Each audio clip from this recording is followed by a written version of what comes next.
Gurave Gaurachandraya Radhikaya Iltadalaye Krishnaya Krishna Vaktaya Tadvaktaye Namo Namaha. Jai Jai Shri Radhe Shyam, bienvenidos a Gaura Sangha.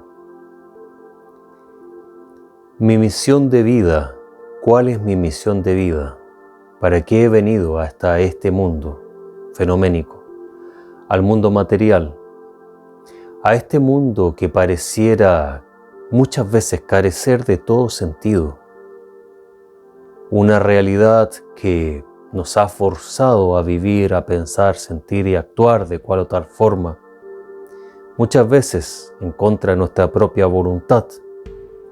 Cuando somos niños, realmente, ¿quién puede decir que amaba ir al kindergarten, al colegio? Luego crecemos, adiestrados, vamos a la universidad, sacamos un título, una carrera para trabajar en algo que muchas veces se elige simplemente por la necesidad de sobrevivir en este mundo, no por amor a la carrera. Algunos posiblemente sí. De ellos, ¿qué porcentaje realmente logra ejercer en su profesión? ¿Y cuáles tienen que buscarse la vida desde otra forma? Luego crecemos, creamos un hogar, lo damos todo, muchos entregan toda su vida al trabajo de su hogar para crear una familia. Algunos de ellos terminan en su vejez en un asilo de ancianos, otros con una familia que no funciona, otros pocos con mucha suerte, con una familia positiva que les ayuda, que les apoya y que ellos apoyan y aman. Los caminos son distintos y de las distintas personas tienen diferentes destinos debido a su propio karma. Para entender bien la ley del karma, te recomiendo ver mi video, El Karma, ¿qué es?, en el cual doy a través de 30 minutos aproximadamente de charla, de conversación espiritual, todas las claves para conducir tu vida al éxito. Comprender el karma y cómo funciona es la forma de vivir en armonía con las leyes cósmicas, con las leyes universales, las leyes de Dios. Y de esa forma entonces podemos vivir literalmente en la abundancia, en el éxito, en todo campo espiritual y material. Para encontrarnos y para encontrar nuestra misión de vida, primero debemos ser rebeldes. Rebelde no quiere decir una rebeldía en el estado de la ignorancia, avidya, en el estado de tamaguna, de rebeldía, prendiendo, rompiendo cosas, gritando y siendo maleducado. Al revés, es una rebeldía en la sabiduría, una rebeldía en el corazón, una rebeldía en la conciencia. Es la revolución de la conciencia. Debemos ser profundamente rebeldes y siempre cuestionarlo todo. Cuestionar todo, no por el hecho de hacer un bloqueo a la energía y al flujo de la sociedad, de la cultura, de la vida en sí, pero en pos de entender cuál es el sentido de lo que estamos haciendo.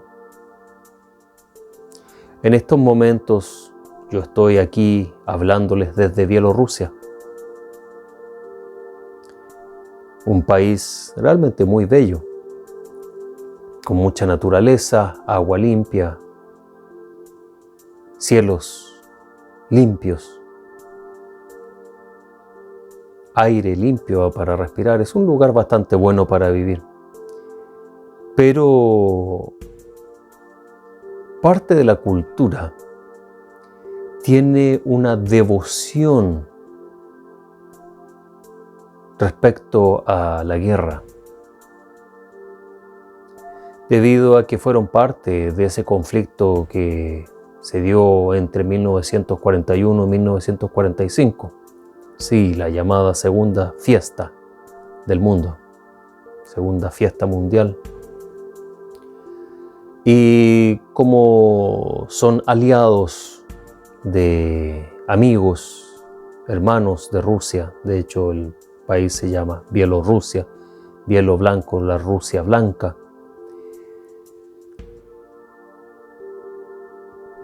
fueron parte del mismo batallón, el batallón o el lado de la moneda que supuestamente ganó la última gran batalla en el mundo. Y hay una devoción realmente sobre las armas, sobre la guerra, sobre todo esto. Y es algo que, si analizamos, es bastante dañino. Primero, ok, ellos, los rusos, terminaron por ganar la segunda fiesta del mundo. Pero ganar quiere decir cometer todas las atrocidades que se cometen en una guerra, la cual normalmente no está creada ni deseada por las personas, por el pueblo, por la gente que tiene que armarse e ir al frente. Están armadas por otras fuerzas que están detrás, comiendo y bebiendo.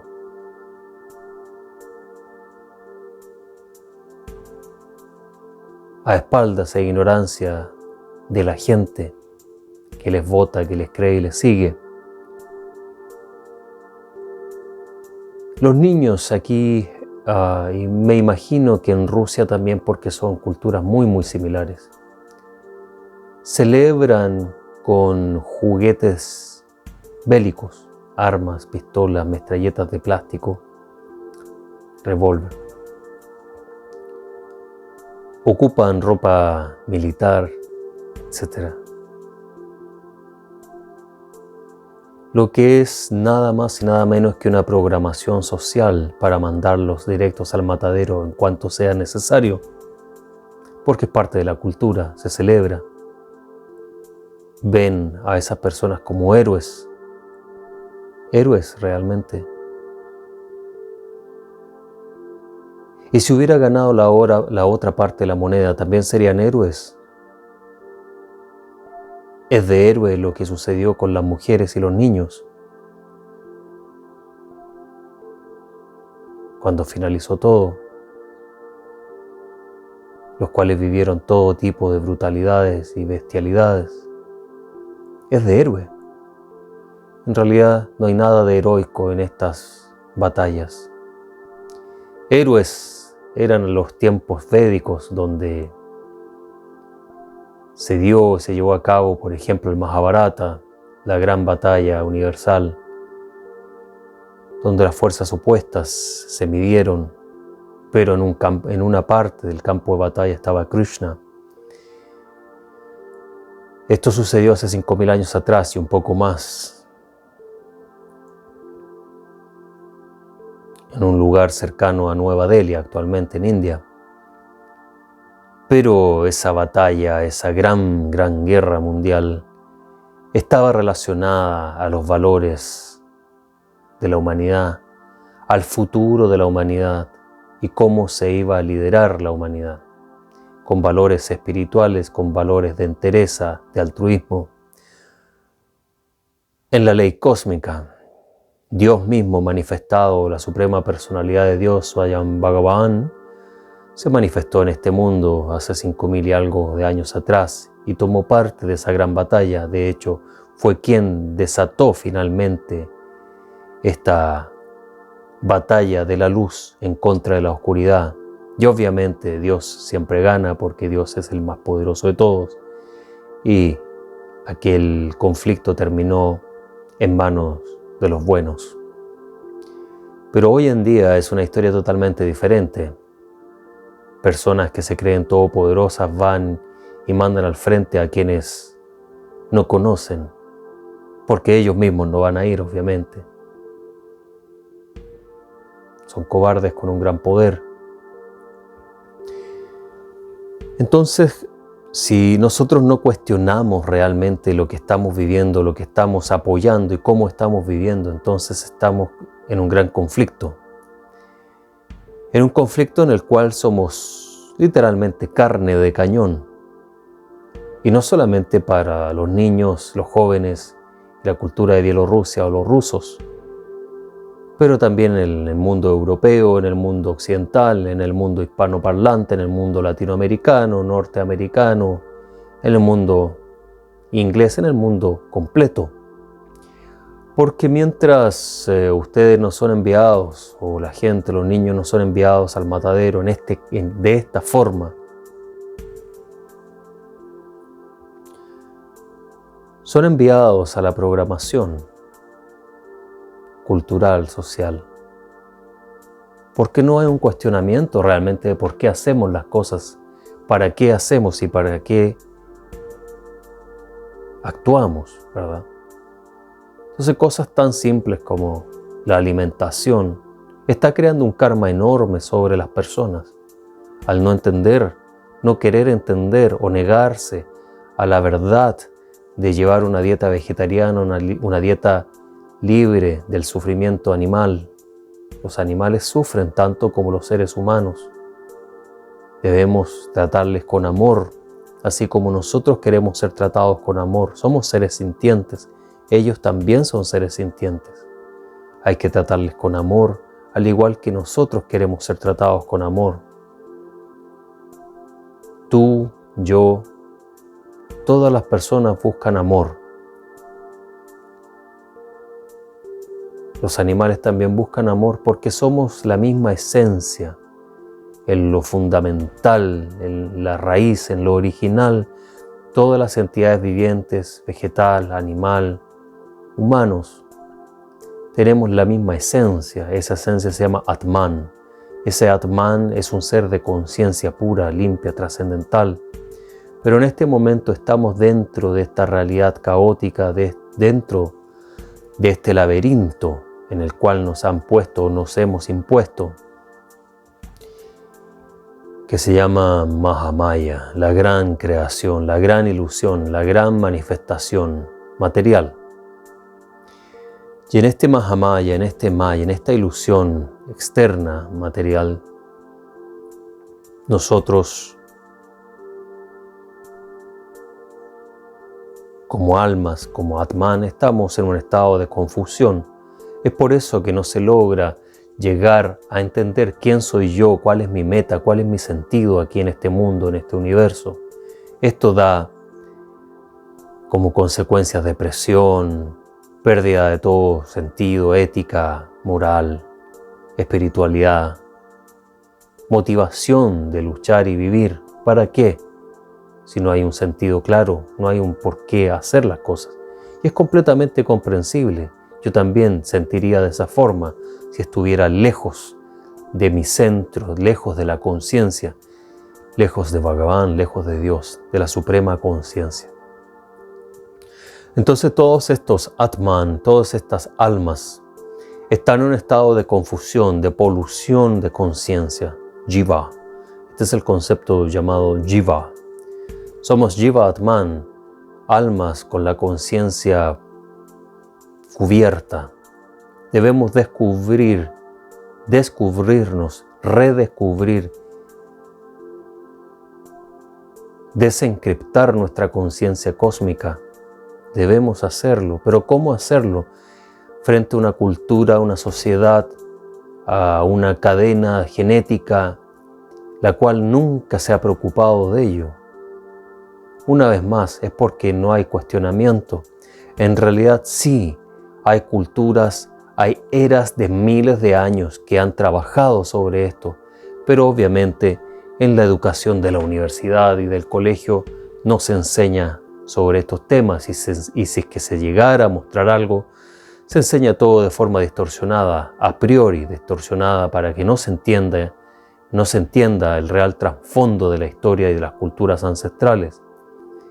Por ejemplo, los sumerios, la cultura sumeria, aquella cultura que nació entre el Tigris y el Éufrates, aquellos dos grandes ríos, en estas áreas que hoy en día son parte de Irán, Irak,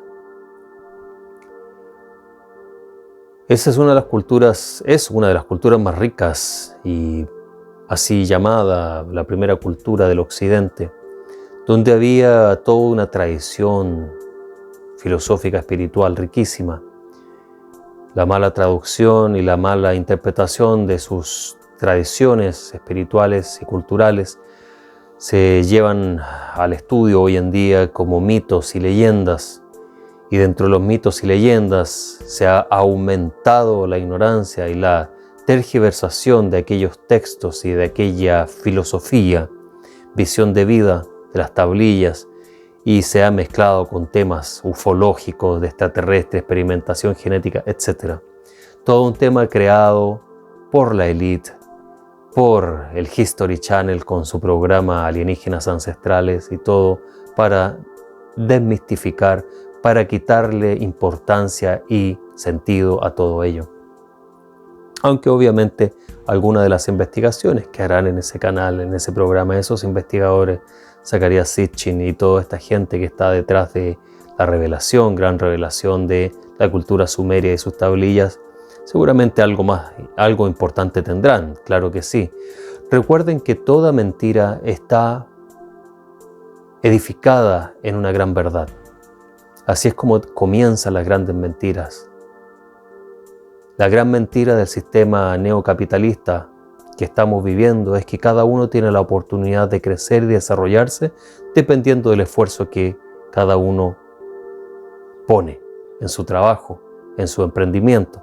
Entonces todos tienen la oportunidad de hacerlo de forma contraria en el sistema socialista comunista, por ejemplo, que es el antónimo del sistema neocapitalista.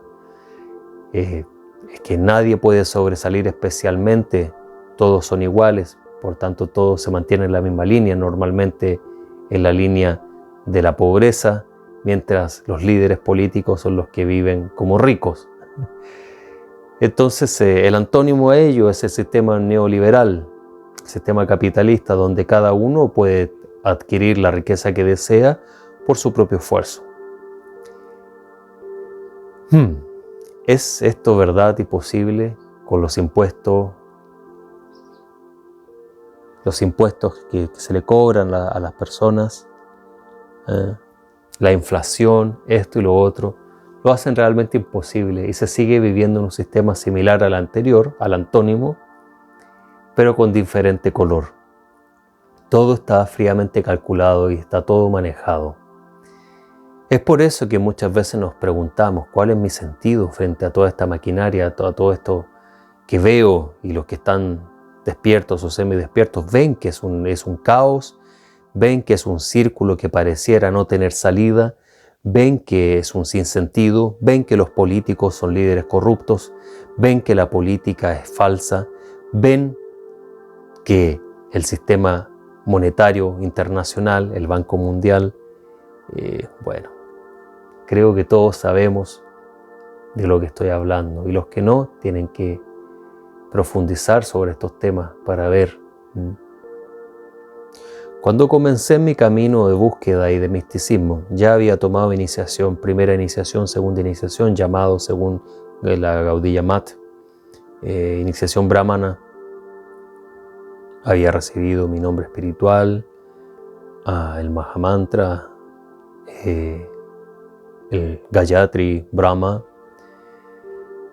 y tenía el conocimiento teórico frente a los textos que había estudiado, los textos traducidos por Bhaktivedanta Swami Prabhupada, los textos traducidos que se habían entregado, las kathas de Sridhar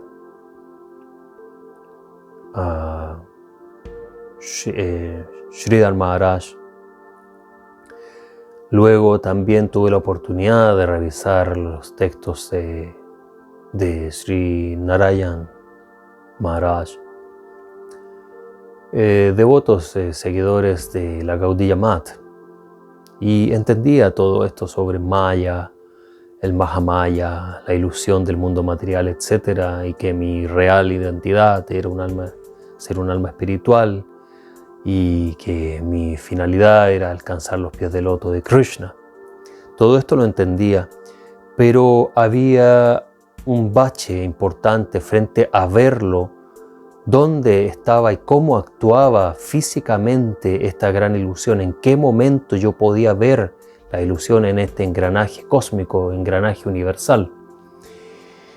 Y fue a través del estudio de diferentes líneas esotéricas, ocultistas de Europa, mayoritariamente occidentales, metafísica y metapolítica, donde realmente descubrí cómo estaba compuesta toda esta oscuridad y cómo la gran ilusión tenía sistemas políticos, religiosos y de poder trabajando para mantener en la ilusión a las Kali Jivas, a las almas condicionadas del Kali Yuga.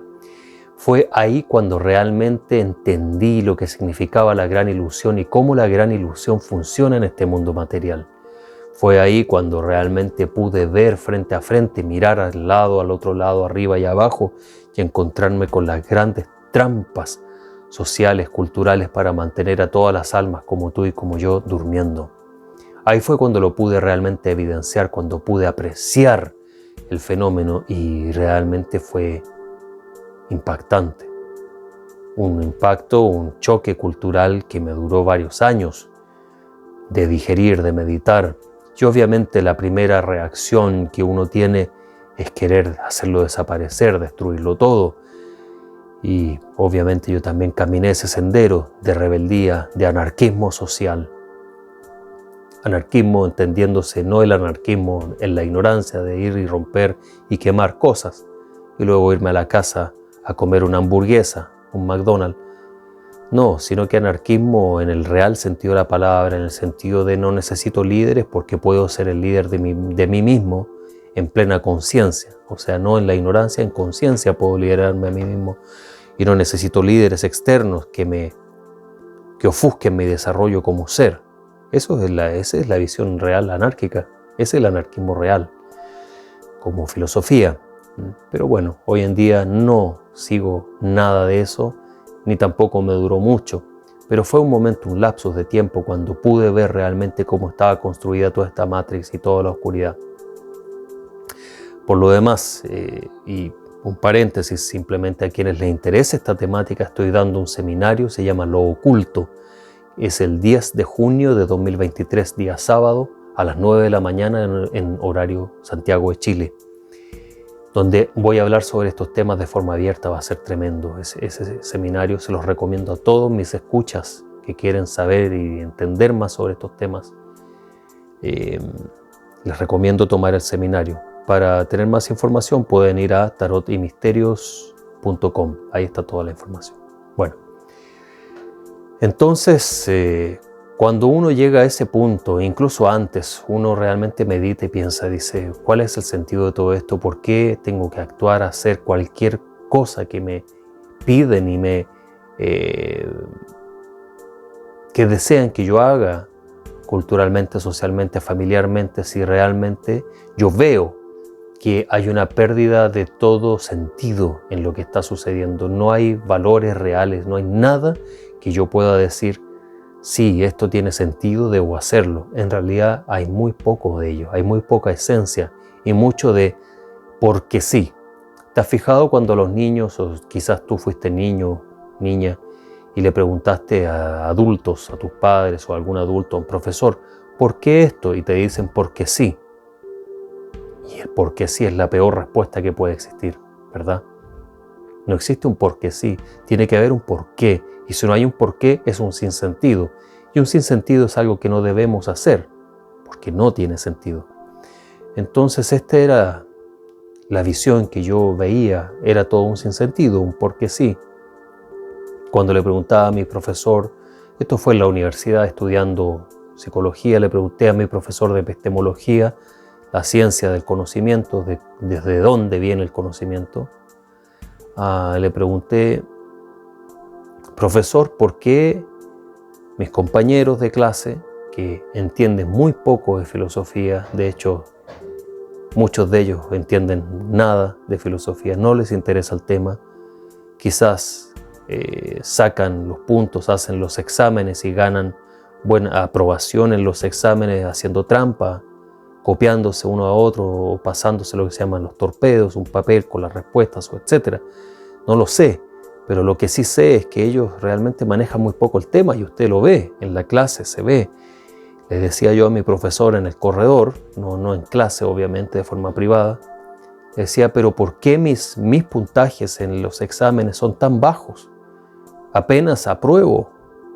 ¿Por qué es esto? Y mi profesor me dice, te voy a decir algo que es privado, me dice. Y yo lo comparto con ustedes aquí, obviamente sin citar al profesor, pero revelar algo que fue trascendental para mí en mis estudios. Me dice, lo que sucede es que a mí no me están pagando para hacerte pensar, ni hacerle pensar a ustedes. A mí me entregan una malla, un currículum, algo que tengo que enseñar, y ustedes tienen que responder simplemente lo que yo les digo. Me dice, y ese es el gran problema con tus exámenes, que tú entiendes y estudias el tema. Entonces tú no puedes responderme lo que yo quiero que me respondas, porque tienes conciencia, tienes una visión frente a esta temática. No me puedes decir que sí porque sí. Me dice, ese es el problema. No es que tus estudios o tus respuestas en los exámenes estén equivocadas. Simplemente no te puedo poner una buena nota porque no me estás respondiendo lo que yo quiero que me respondas. Y lo que yo quiero que me respondas es lo que me dicen que tú tienes que responder. Nada más, me dijo, ese es el problema en la educación. Y ese es el problema que tenemos aquí. Yo, obviamente, me sorprendí. Fue un cubetazo de agua fría que te pilla por la espalda. Pero al mismo tiempo fue una revelación maravillosa. Porque, de forma honesta, la única clase que realmente me interesaba en psicología y que me sigue interesando como las ramas de estudio dentro de la psicología es la epistemología y la neuropsicología, o el estudio de la mente, cómo afecta a la mente el cerebro, el encéfalo, lo que está dentro del cráneo, en la cabeza. Son temas sumamente interesantes porque, por ejemplo, en neurofisiología hay cosas tan simples como si el cerebro no produce una hormona, un químico especial, la persona se va a sentir depresiva, o va a sentir falta de apetito, o se va a sentir amada si es que tiene esos químicos funcionando, y cuando son en exceso se siente eufórica o muy feliz. Hay cosas que son realmente increíbles en este cuerpo, en esta máquina que Dios creó de forma perfecta, son maravillosas. Por eso, uno para estar en balance, uno debe estar en balance física y espiritualmente. Si hay un desbalance a nivel físico, nuestro cuerpo no va a funcionar y la máquina, el vehículo que usamos para la realización en esta vida, no va a tener frutos. Las personas, por ejemplo, que ocupan drogas alucinógenas como la ayahuasca, el peyote, las amanitas, los hongos, que aunque son naturales, ¿sí? Afectan de mala forma el cerebro. ¿Por qué? Les voy a explicar. Mira, otra cosa natural como la marihuana también es la cicuta, también natural. Tómala, agarra y cómetela, o tómate un jugo de cicuta y cuéntame mañana cómo te fue. Seguramente no vas a contar mañana porque te vas a morir. También en la naturaleza aparecen hongos venenosos que te matan de simplemente comerlo y un par de horas dejas el cuerpo. También en la naturaleza hay escorpiones que si te pican el veneno te va a matar. Hay arañas también que si te pican te van a matar en 1 hora, en 2 horas. Algunas arañas son sumamente venenosas. También en la naturaleza hay serpientes, y no porque son en la naturaleza le voy a decir, querida serpiente, pícame. Una cobra, le voy a pisar la cola para que me pique, es natural. ¿Qué me va a hacer? Está bien. El Padre lo puso aquí en la naturaleza para algo. Sí, no para que me pique, así como ciertas sustancias, no para comérselas, no para nosotros, no son para nuestro consumo. De hecho, ni siquiera los animales se comen esos productos de la naturaleza. ¿Y por qué es el gran daño? Yo les voy a revelar algo aquí sumamente importante en el proceso de la búsqueda espiritual, porque muchos van a caer en el juego de textos como Castaneda, aquí el chamanismo, el neochamanismo, que todo viene de la escuela de la nueva era, totalmente nociva y controlada obviamente por las fuerzas de la oscuridad. El LSD, los hongos, esto y lo otro, todo esto lo que produce es una apertura de nuestra conciencia, sí. Ahora, hacia qué lado es otro tema, pero sí, produce una apertura de conciencia, pero de forma no armónica. Digamos, es una apertura de conciencia de la misma forma que una mujer pierde la virginidad a través de una violación o a través de una relación de amor. Es exactamente lo mismo. Violar nuestra mente y nuestra conciencia es hacerlo a través de estupefacientes, de drogas alucinógenas, naturales o químicas, que al final la química viene también de fuentes naturales. La química no aparece porque sí, también son extractos de plantas y de hongos y de otras cosas, de otros venenos que producen efectos psicotrópicos. Es exactamente lo mismo. Este ejemplo, aunque un ejemplo rudo, pero ejemplifica de la mejor forma lo que estoy transmitiendo.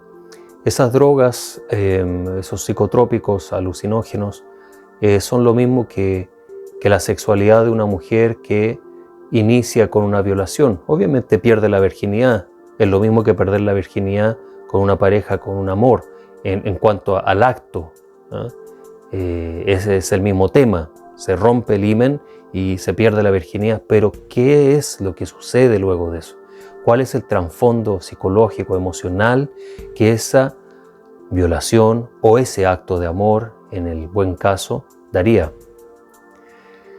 La mente funciona de la misma forma en nuestros campos espirituales, nuestros chakras, nuestros centros de conciencia, que en el cuerpo son 108.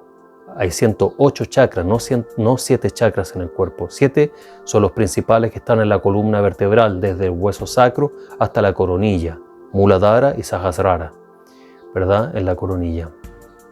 Pero hay 108 puntos de conciencia y centros energéticos en nuestro cuerpo. Y estos 108 puntos, ¿sí?, cuando se estimulan de forma reptiloide, de forma bruta, a través de psicotrópicos, se abren, se expanden y luego se contraen para no volver a abrirse. De esta forma, y después, adiós. Se acabó la oportunidad. Y es evidente en las personas que han ocupado LSD, psicotrópicos y todo esto, cuando entran en el campo espiritual, tienen muchos problemas de práctica, y es evidente, tienen problemas de cómo entender las cosas, problemas de autocontrol, control de la energía sexual, control de la energía mental, se les hace imposible. Lo he visto. Incontables veces he visto este tema. Yo, por mi propio camino de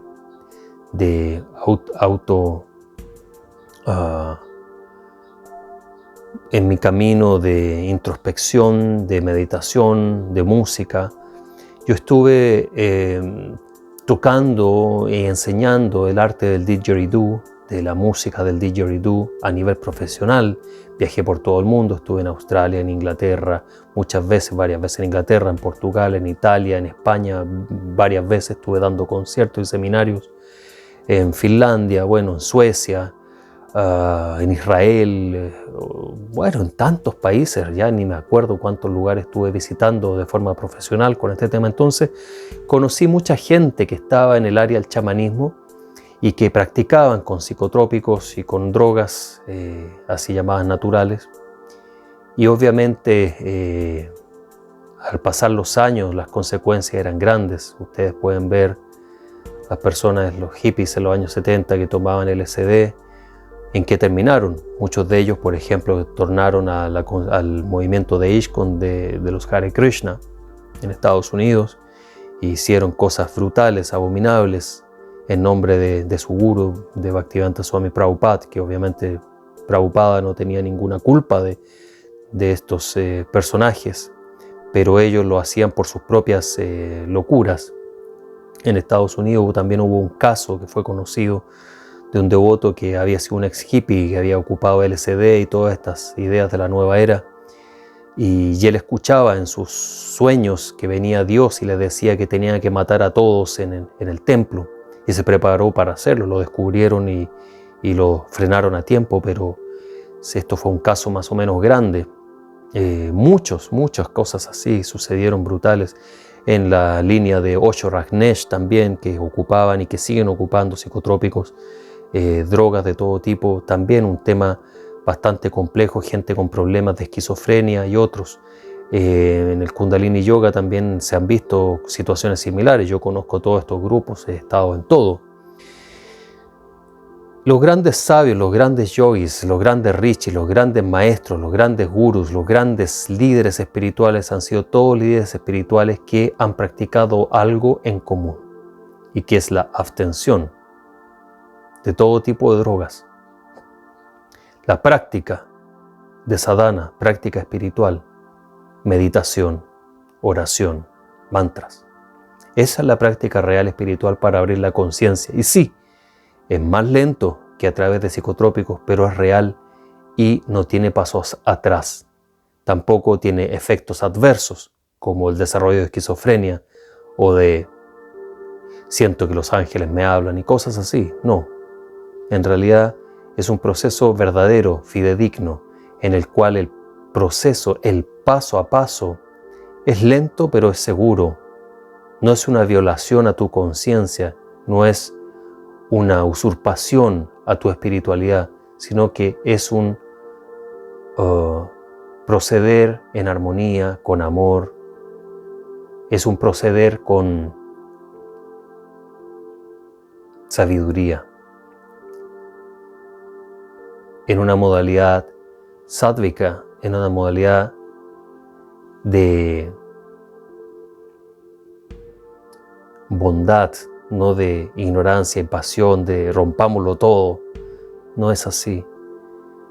El despertar espiritual es un despertar que es paso a paso, es una práctica, y es dulce, porque uno en plena conciencia, en un bien sentir, en una protección divina, tu campo áurico es fuerte, los fantasmas no te atacan, no te pueden atacar, los fantasmas no pueden entrar en tu conciencia, los bhutas, los seres, las entidades astrales que manejan la mente y hacen caer a las personas y les dan malos pensamientos, malos sentimientos, no te pueden hacer daño, no pueden venir a ti porque estás protegido. El proceso espiritual es un proceso de recibir protección, shelter, de parte de Dios, y de avanzar paso a paso. Y en cada paso una nueva verdad, cada día se va descubriendo y va abriendo y se va expandiendo. Ahí es cuando nosotros realmente comenzamos a entender quién realmente soy, un alma espiritual trascendente con una conexión eterna hacia Bhagavan, hacia la conciencia universal, hacia Dios, si quieres llamarle así. Dios tiene una forma, tiene una morada, un lugar supremo donde reside con sus habitantes, con sus cercanos, sirvientes cercanos, con su amor cercano, ¿sí? Tiene una forma, tiene un nombre por el cual nosotros le podemos llamar. Hay mantras específicos en el cual meditamos en él. Entonces todo el proceso es claro, es evidente, es lógico, es científico. Es un proceso paso a paso que da resultados, pero para eso hay que practicar de la forma correcta, con la guía correcta, con la actitud y el corazón correcto. Eso es. ¿Quién soy yo? Entonces es algo que se va revelando paso a paso en el corazón. Entender que hemos pasado 8.7, 8.4 lakhs, 8.700.000, 8.400.000 aproximadamente encarnaciones anteriores a esta oportunidad de ser un ser humano. Y cada encarnación ha tenido un karma y ha creado un karma. Prarabdha lo estamos viviendo. Estamos viviendo un karma, y el karma de cada una de nuestras vidas anteriores. Algunas se están depositando para nuestras vidas futuras. Algunas se están desarrollando en este momento presente.